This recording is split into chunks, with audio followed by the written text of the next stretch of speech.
গত পরশুদিন চমৎকার একটা ঘটনা ঘটে গেছে আমাদের চাঁদপুরে। 13 বছর বয়সের বোনের দর্শনকারীকে বাবার লাইসেন্স করা পিস্তল দিয়ে 4 রাউন্ড গুলি চালিয়ে হত্যা করেছে 11 বছরের ছোট ভাই সাফওয়ান। বর্তমানে পুলিশ তাকে অ্যারেস্ট করেছে।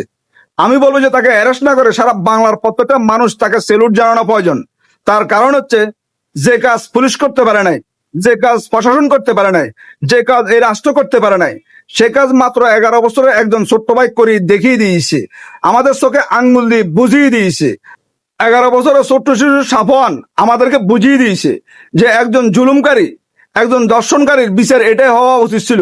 আমি আরো বলবো, বাংলাদেশের প্রত্যেকটা ঘরে ঘরে এরকম যেন একজন ভাই থাকে, যাতে করে প্রত্যেকটা বোন নিরাপদ থাকে, প্রত্যেকটা বোনের ইজ্জত নিরাপদ থাকে। আমি বাংলাদেশ প্রশাসনের দৃষ্টি আকর্ষণ করে বিনীতভাবে অনুরোধ করব যে 11 বছরের ছোট্ট শিশু সাফওয়ানকে নিঃশর্তে মুক্তি দেওয়া হোক। আপনারা যদি আমার কথার সাথে একমত থাকুন, তাহলে আপনারা আওয়াজ তুলুন, আপনারা প্রতিবাদ করুন, আপনার ভিডিও সর্বোচ্চ শেয়ার করুন।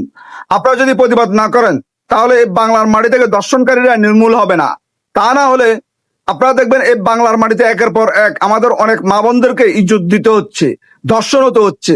আপনারা আওয়াজ তুলুন, আপনারা প্রতিবাদ করুন, তাহলে দেখবেন এই বাংলার মাটি থেকে একদিন দর্শনকারী জুলুমবাজ একদম নির্মূল হয়ে যাবে। ভিডিওটা সর্বোচ্চ শেয়ার করুন।